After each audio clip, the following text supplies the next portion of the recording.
नमस्कार। हमारा जो टॉपिक चल रहा था पश्चिमी रेतीला मैदान है। इस रेतीले मैदान की यदि ढलान की बात करें तो इस मैदान का जो ढलान है, देखो ये हो गई उत्तर दिशा, ये पूर्व दिशा, ये पश्चिम दिशा और ये हो गई दक्षिण दिशा। तो इसका जो ढाल है यानी पश्चिमी रेतीले मैदान का यदि ढलान की बात करें या तो पश्चिमी रेतीला मैदान का जो ढलान है ये उत्तर पूर्व से दक्षिण पश्चिम की तरफ है। किस तरफ है? यानी उत्तर पूर्व से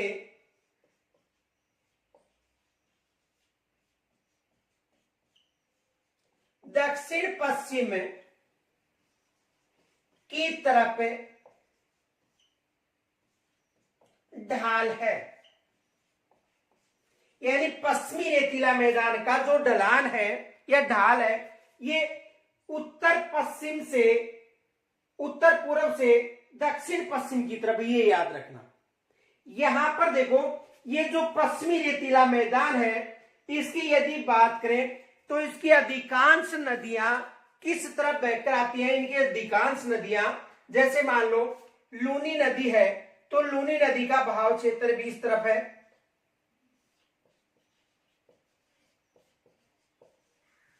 यदि घग्गर नदी की बात करें तो घग्गर नदी का बहाव भी इस तरफ है।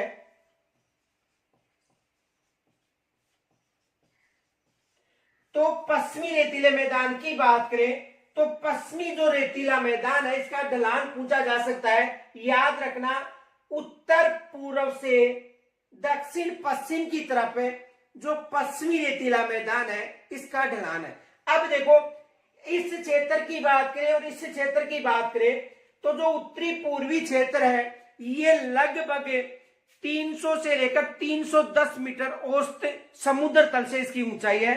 कितनी है? देखो यदि इस क्षेत्र की बात करें यानी उत्तरी पूर्वी क्षेत्र की बात करें तो देखो उत्तरी पूर्वी क्षेत्र है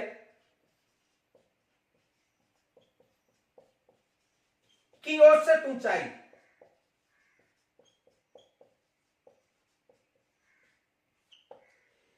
300 से लेकर 310 मीटर तक है।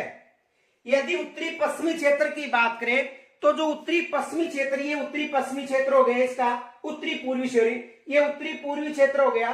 तो जो उत्तरी पूर्वी क्षेत्र है इसकी औसत ऊंचाई की बात करें तो इसकी औसत ऊंचाई कितनी है?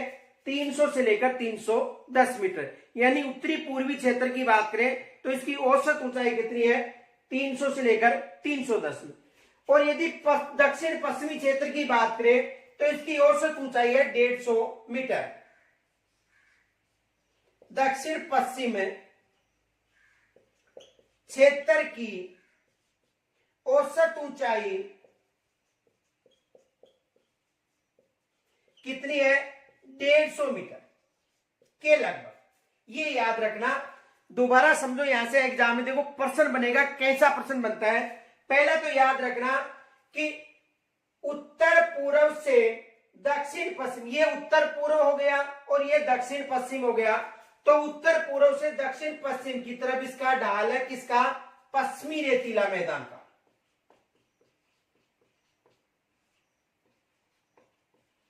जो पश्चिमी रेतीला मैदान है इसका ढाल या ढलान किस तरफ है? उत्तर पूर्व से दक्षिण पश्चिम की तरफ इसका ढाल है। अब देखो यदि उत्तर पूर्व क्षेत्र की बात करें तो ये जो उत्तर पूर्वी क्षेत्र, ये जो क्षेत्र है इसकी जो औसत ऊंचाई है ये कितनी है? 300 से लेकर 310 मीटर। और यदि दक्षिण पश्चिम क्षेत्र की बात करें तो इसकी औसत ऊंचाई कितनी है? 150 मीटर। अब देखो यहां से एग्जाम में प्रश्न क्या बनता है, पहले आप यहां तक स्क्रीनशॉट ले सकते हो। देखो यहां से एग्जाम में प्रश्न ये बन सकता है,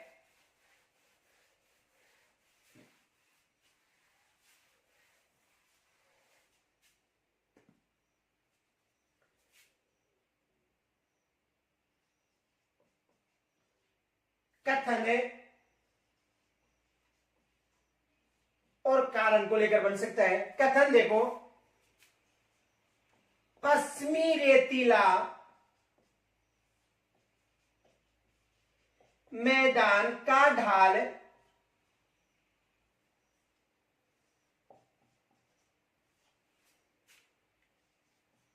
उत्तर पूर्व से,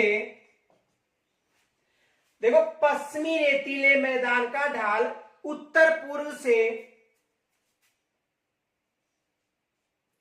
दक्षिण पश्चिम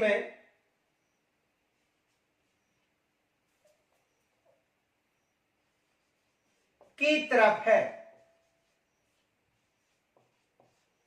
देखो पश्चिमी रेतीला मैदान का ढाल उत्तर पूर्व से दक्षिण पश्चिम की तरफ है, ये कथन हो गया। कारण देखो,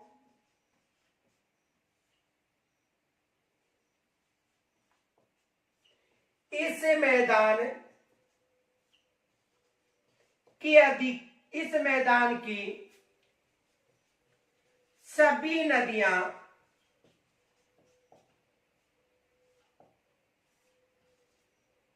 उत्तर पूर्व से दक्षिण पश्चिम की तरफ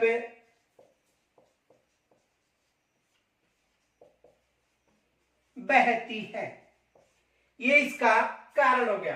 देखो कथन देखो, पश्चिमी रेतीले मैदान का ढाल उत्तर पूर्व से दक्षिण पश्चिम की तरफ है। कारण देखो, इस मैदान की सभी नदियां उत्तर पूर्व से दक्षिण पश्चिम की तरफ बहती हैं। अब देखो इसे समझो, पहला क्या है, कारण क्या है इसका? कारण है कि पश्चिमी रेतीला मैदान है, इसका ढाल है ये उत्तर पूर्व से दक्षिण पश्चिम की तरफ है, ये सही है। इसका जो कथन है ये सही है। कारण देखो, यानी इस मैदान की सभी नदियां उत्तर पूर्व से दक्षिण पश्चिम की तरफ बहती है, ये कारण सही नहीं है। क्योंकि यदि पश्चिमी रेतीले मैदान की बात करें तो पश्चिमी जो रेतीला मैदान है इसमें कुछ नदियां ही उत्तर पूर्व से दक्षिण पश्चिम की तरफ बहती हैं, यानी सभी नदियां नहीं बहती। ये आपको मैं समझा रहा हूं क्यों। तो इसमें कथन सही है,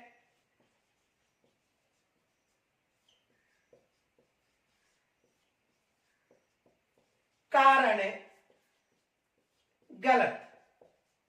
क्यों है देखो, इसे समझेंगे तो ऐसे एग्जाम में प्रश्न बन सकते हैं। तो देखो ये सही है, पश्चिमी रेतीला मैदान का जो ढाल है उत्तर पूर्व से दक्षिण पश्चिम की तरफ है, सही है। इस मैदान की सभी नदियां, इस मैदान की याद रखना, पश्चिमी रेतीले मैदान की सभी नदियां अपना जो जल है ये उत्तर पूर्व से दक्षिण पश्चिम की तरफ लेकर नहीं आती है, ये याद रखना। आप यहां तक स्क्रीनशॉट ले सकते हो।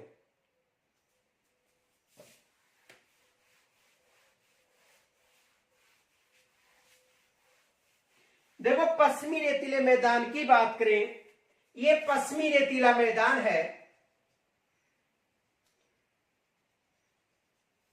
इसे ध्यान से समझना। देखो यदि पश्चिमी रेतीले मैदान की बात करें तो पश्चिमी रेतीले मैदान की सबसे लंबी नदी, पश्चिमी रेतीले मैदान की सबसे लंबी नदी कौन सी है? लूनी नदी। तो लूनी नदी अजमेर का जो नाग पहाड़ है वहां से निकलने के बाद में अपना जल अरब सागर क्षेत्र में जो कच्छ की रण है यहां पर डालती है, तो इसका भाव तो सही है। यदि घग्गर नदी की बात करें तो घग्गर नदी जो हनुमानगढ़ है, गंगानगर है, अनूपगढ़ क्षेत्र है, यहां पर इसका भाव क्षेत्र है किसका? घग्गर नदी का।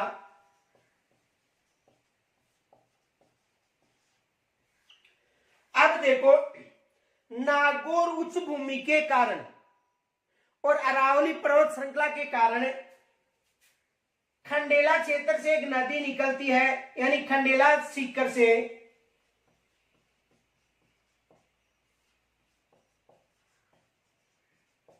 कौन सी नदी है?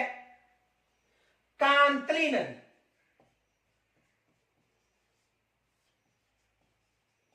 तो कांतली नदी का बहाव है ये विपरीत दिशा में है। किस कारण? क्योंकि यहां पर जो नागौर उच्च भूमि है इसके साथ साथ अरावली जो पहाड़ी श्रृंखला है इसका जो अवरुद्ध होने के कारण इसका जो बहाव है किसका, कांतली नदी का, ये उत्तर दिशा की तरफ है। इसी कारण जैसे मान लो यहां पर यदि बात करें तो जैसे ये जो क्षेत्र है इस यानी उत्तर पूर्व से दक्षिण पश्चिम, तो ये क्षेत्र का जो ढाल है वो किस तरफ माना जाता है, उत्तर पूर्व से दक्षिण पश्चिम की तरफ। लेकिन इसकी जो जितनी भी नदियां हैं ये अपना जो बहाव है ये इस दिशा के अनुसार नहीं है। इसी कारण यदि वहां पर होता कि पश्चिमी रेतीले मैदान की अधिकांश नदियां अपना जल किस तरफ लेकर आती हैं, दक्षिण पश्चिम की तरफ, तो सही हो सकता था। याद रखना पश्चिमी रेतीला मैदान है, इसमें ढलान के विपरीत बहने वाली नदी कौन सी है, कांतली नदी है। ये याद रखना। देखो पश्चिमी रेतीला मैदान में ढाल के विपरीत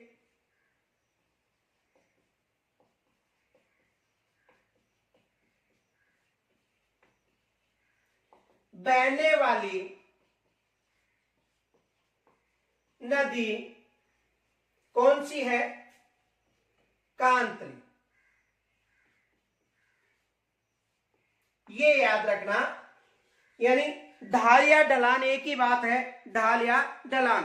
तो पश्चिमी रेतीले मैदान में ढाल या ढलान के विपरीत बहने वाली नदी कौन सी है, कांतली नदी है। इसकी चर्चा में जो अपवा तंत्र आएगा उस समय करेंगे। तो देखो पश्चिमी रेतीला मैदान का यदि ढाल पूछा जाए तो ये कौन सी दिशा हो गई, उत्तर, और ये कौन सी हो गई, पूर्व। तो उत्तर पूर्व से दक्षिण पश्चिम की तरफ इस प्रदेश का ढाल है। लेकिन जो कांतली नदी है ये नागौर उच्च भूमि और अरावली श्रृंखला के कारण विपरीत दिशा में, किस दिशा में, उत्तर दिशा की तरफ बहती है। तो पश्चिमी रेतीले मैदान की अधिकांश नदियां इस दिशा में बहती हैं, कुछ नदियों को छोड़कर। तो यहां से यह प्रश्न बन सकता है। आगे देखो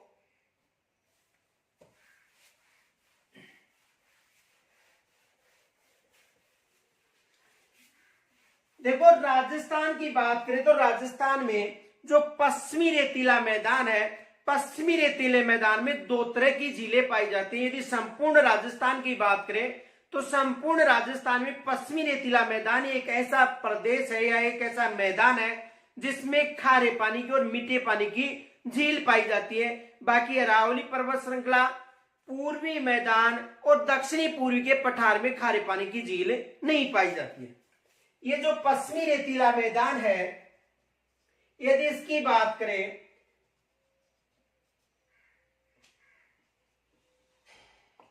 पश्चिमी रेतीला मैदान, तो पश्चिमी रेतीला मैदान में खारे पानी की व मीठे पानी की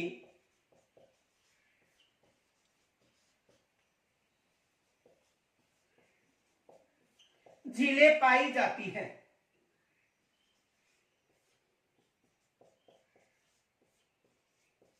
ये याद रखना। यानी जो पश्चिमी रेतीला मैदान है इसमें खारे पानी की और मीठे पानी की झीलें पाई जाती हैं। देखो इसके अलावा यदि अरावली पर्वतमाला की बात करें, पूर्वी मैदान की बात करें और दक्षिणी पूर्वी की बात करें, जो पठार है वहां पर केवल मीठे पानी की ही झीलें पाई जाएंगी। लेकिन इस क्षेत्र में एकमात्र ये ऐसा मैदान है, यह ऐसा प्रदेश है जिसमें खारे पानी की और मीठे पानी की झील पाई जाती है। देखो प्रश्न बन सकता है कि किसे आदि खारी व आदि मीठी नगरी के नाम से जाना जाता है, किसे आदि खारी व आदि मीठी नगरी के नाम से जाना जाता है। तो आपको जैसलमेर बताना है।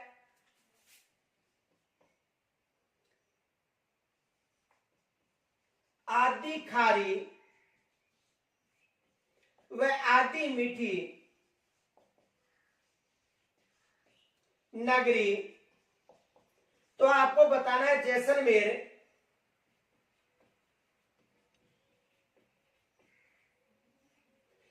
यदि खारी नगरी पूछे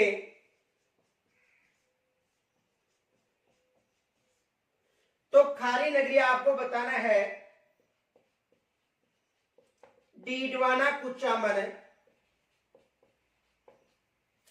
पहले खारी नगरी के नाम से जो देखो वर्तमान में खारी नगरी डीडवाना कुचामन, पहले खारी नगरी के नाम से नागौर को जाना जाता था, लेकिन अब आपको खारी नगरी बतानी है डीडवाना कुचामन। याद रखना, देखो आधी खारी आधी मीठी नगरी पूछे जैसलमेर, क्योंकि इसमें खारे पानी की झील भी है और मीठे पानी की झील भी है।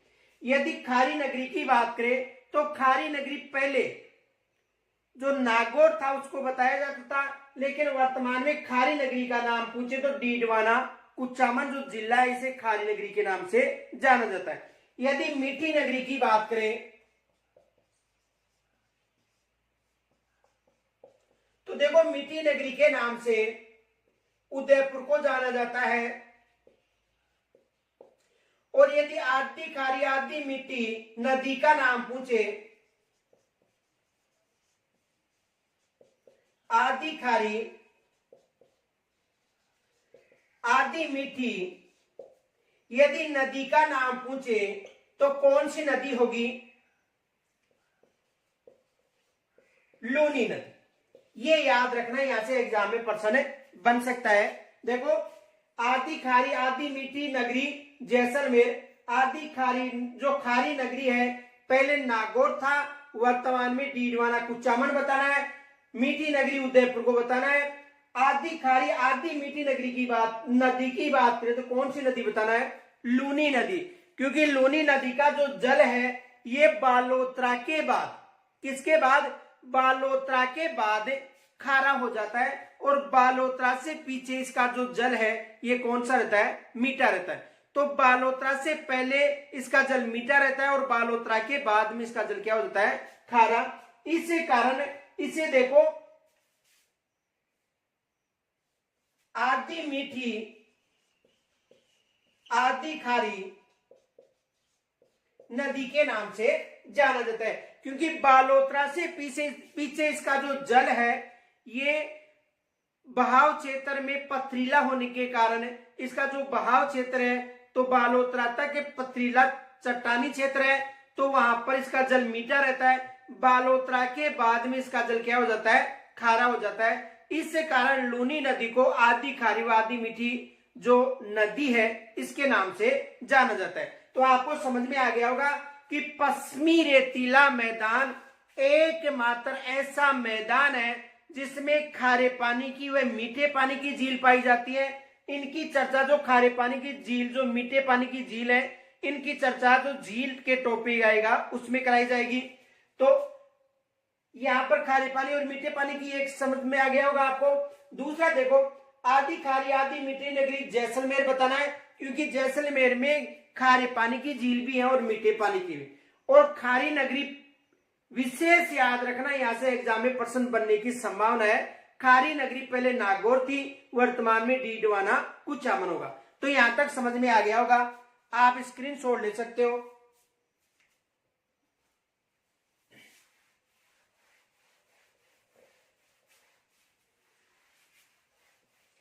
जो पश्चिमी रेतीला मैदान है, पश्चिमी रेतीले मैदान की बात करें तो पश्चिमी रेतीले मैदान में दो तरह का अपवा तंत्र पाया जाता है। यदि पश्चिमी रेतीले मैदान की बात करें तो पश्चिमी रेतीले मैदान में दो तरह का अपवा तंत्र पाया जाता है। एक आंतरिक अपवा तंत्र है,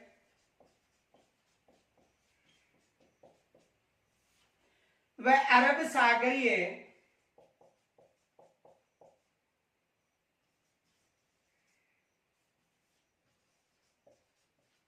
अपवा तंत्र।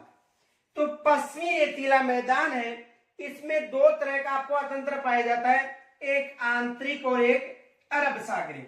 यदि राजस्थान की बात करें तो राजस्थान में तीन तरह का अपवा तंत्र पाया जाता है। आंतरिक अपवा तंत्र, अरब सागरीय अपवा तंत्र और बंगाल की खाड़ी का अपवा तंत्र। देखो अपवा तंत्र किसे कहते हैं, यानी एक नदी की जो सहायक नदी है उसमें आकर मिलती है, उसका जो संपूर्ण क्षेत्र है इसे अपवा तंत्र के नाम से जाना जाता है। और राजस्थान में सबसे अधिक आंतरिक अपवा तंत्र पाया जाता है, ये याद रखना, राजस्थान में सबसे अधिक आंतरिक अपवा तंत्र पाया जाता है। और पश्चिमी रेतीले मैदान में आंतरिक अपवा तंत्र और अरब सागरीय अपवा तंत्र पाया जाता है। देखो आंतरिक अपवा तंत्र किसे कहते हैं, पहले तो इसे समझो।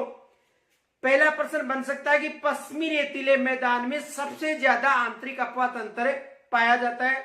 यदि भारत की बात करें तो भारत में राजस्थान में सबसे अधिक आंतरिक अपवा तंत्र पाया जाता है। आंतरिक अपवा तंत्र का मतलब है वे नदियां जो अपना जल किसी समुद्र या खाड़ी में न डालकर मरुस्थल के टीलों में विलीन हो जाती है या समाप्त हो जाती है, उसे आंतरिक अपवा तंत्र कहा जाता है। यदि अरब सागरीय अपवा तंत्र की बात करें तो जो अरब सागरीय अपवा तंत्र है इसका मतलब है कि वे नदियां जो अपना जल अरब सागर में डालती हैं ये अरब सागरीय अपवा तंत्र के अंतर्गत शामिल होती हैं। और वे नदियां जो अपना जल बंगाल की खाड़ी में डालती हैं ये बंगाली अपवा तंत्र में शामिल है। तो देखो पश्चिमी जो रेतीला मैदान है इसकी बात करें तो पश्चिमी रेतीला मैदान में दो तरह का अपवा तंत्र पाया जाता है, आंतरिक अपवा तंत्र और अरब सागरीय अपवा तंत्र। तो ये विशेष याद रखना। और राजस्थान में सबसे अधिक आंतरिक अपवा तंत्र पाया जाता है। देखो पहले हम कुछ आंतरिक अपवा तंत्र की बात करते हैं, फिर अरब सागरीय अपवा तंत्र की।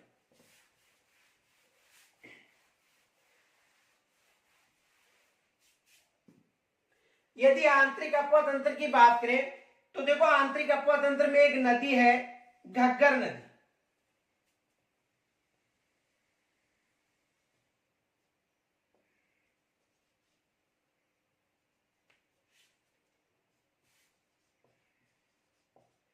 घग्गर नदी का जो उद्गम है ये हिमाचल प्रदेश की जो राजधानी है शिमला, वहां पर एक कालका पहाड़ी है, यहां से इसका उद्गम होता है। कालका पहाड़ी शिमला, ये राजस्थान में हनुमानगढ़ में प्रवेश करने के बाद में गंगानगर और अनूपगढ़ जो क्षेत्र है या अनूपगढ़ जो जिला है, नया जिला बना अनूपगढ़, तो हनुमानगढ़, गंगानगर और अनूपगढ़ में इसका बहाव क्षेत्र है, ये याद रखना।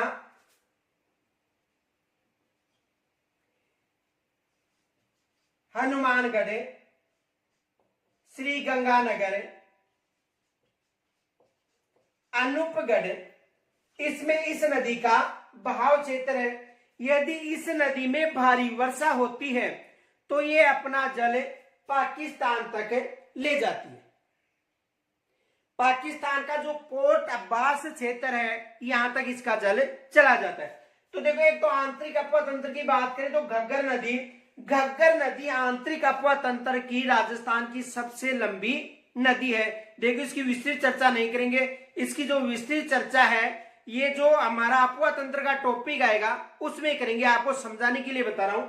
तो ये घग्गर नदी है, पास में ही कांतली नदी है, काकनीय नदी है जो जैसलमेर से निकलती है। ये किन नदियों का उदाहरण है? आंतरिक नदियों का। तो पश्चिमी रेतीले मैदान में तो आंतरिक नदी हो गई। यदि बात करें अरावली पर्वत श्रेणी तो यहां से एक नदी निकलती है और उस नदी का नाम है लूनी नदी। कौन सी नदी? लूनी नदी। तो जो लूनी नदी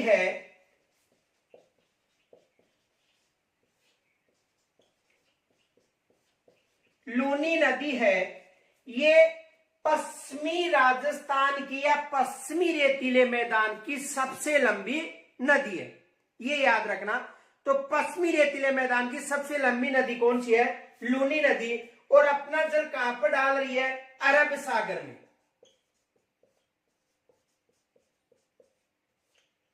इसकी जो सहायक नदियां हैं ये भी अपना जल कहां पर डालती हैं? अरब सागर में। तो ध्यान से समझो, देखो समझाने के लिए बता रहा हूं। कि जैसे गग्गर नदी हो गई, लूनी नदी हो गई, तो गग्गर नदी आंतरिक अपवा तंत्र की नदी हो गई, कांतली नदी भी आंतरिक अपवा तंत्र की नदी है, काकनीय नदी भी आंतरिक अपवा तंत्र की नदी है, जो साबी नदी है जिसे साहिबा नदी के नाम से जाना जाता है, ये भी आंतरिक अपवा तंत्र की नदी है। किस मैदान की है? पश्चिमी रेतीले मैदान की। और जो लूनी नदी और इसकी सहायक नदियां हैं, ये अपना जल कहां पर डालती है? अरब सागर में। तो समझ में आ गया होगा कि जो पश्चिमी रेतीला मैदान है, इसमें आंतरिक अपवा तंत्र तथा अरब सागरीय अपवा तंत्र पाया जाता है। याद रखना, आंतरिक अपवा तंत्र व अरब सागरीय अपवा तंत्र पाया जाता है। यदि राजस्थान, संपूर्ण राजस्थान की बात करें तो संपूर्ण राजस्थान में पश्चिमी जो रेतीला मैदान है, इसमें आंतरिक अपवा तंत्र सर्वाधिक पाया जाता है। यदि भारत की बात करें तो भारत में सबसे ज्यादा आंतरिक अपवा तंत्र राजस्थान में मिलता है। तो आप यहां तक स्क्रीनशॉट लीजिए और देखो इससे संबंधित कौन सा प्रश्न बनता है उसकी चर्चा करेंगे।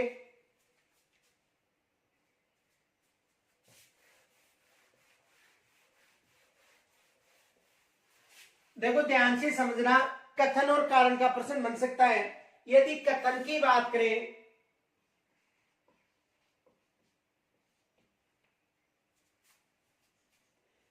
पश्चिमी रेतीला मैदान में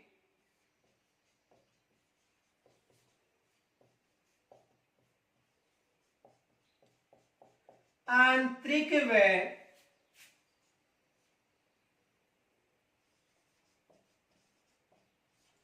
अरब सागरीय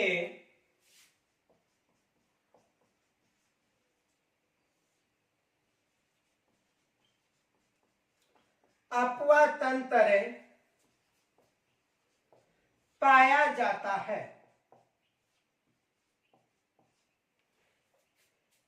जो पश्चिमी रेतीला मैदान है, इसमें आंतरिक व अरब सागरीय अपवा तंत्र पाया जाता है।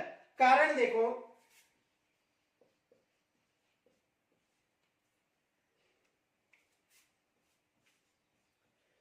पश्चिमी रेतीला मैदान में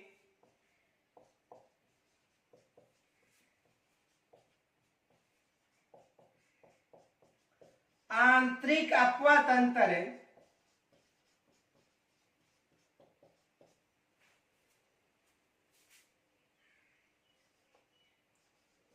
की नदियां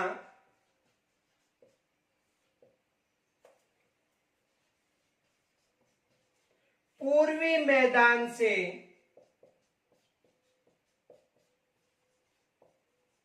कम पाई जाती है।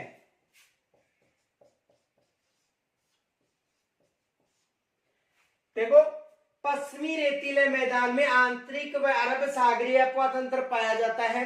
कारण देखो, पश्चिमी रेतीले मैदान में आंतरिक अपवा तंत्र की नदियां पूर्वी मैदान से कम पाई जाती हैं। ये आपको मुझे कमेंट्स के द्वारा बताना है, या आपको समझ में आ रहा है या नहीं आ रहा है कि इसमें क्या होगा, कथन सही है या कारण सही है, या दोनों सही है या दोनों गलत है। देखो, कथन सही है या कारण सही है, या तो ये बताना आपको, या दोनों सही है या दोनों गलत है, या कथन सही कारण गलत है, या कारण सही कथन गलत है। ये आपको मुझे कमेंट्स के द्वारा बताना है। यहां तक यदि कोई समस्या हो, ये भी आपको मुझे कमेंट्स के द्वारा जरूर बताना, उसमें भी सुधार किया जाएगा। आपको समझ में आ रहा है या नहीं आ रहा है। देखो, जो अपवा तंत्र है, जो झीलें हैं, ये आपको समझाने के लिए बताई जा रही है। बाकी अलग से इनका टॉपिक आएगा।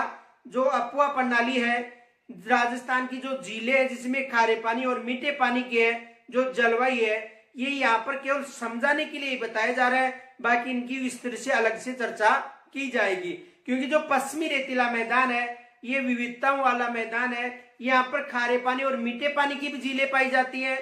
यहाँ पर आंतरिक अपवा तंत्र और अरब सागरीय अपवा तंत्र भी पाया जाता है। तो इनकी जो समझाने के लिए आपको यहाँ पर बताया जा रहा है, बाकी इनकी विस्तृत जानकारी है इनके टॉपिकों में करवाई जाएगी। तो यहाँ तक यदि आपको समस्या हो तो जरूर मुझे कमेंट्स के द्वारा बताना।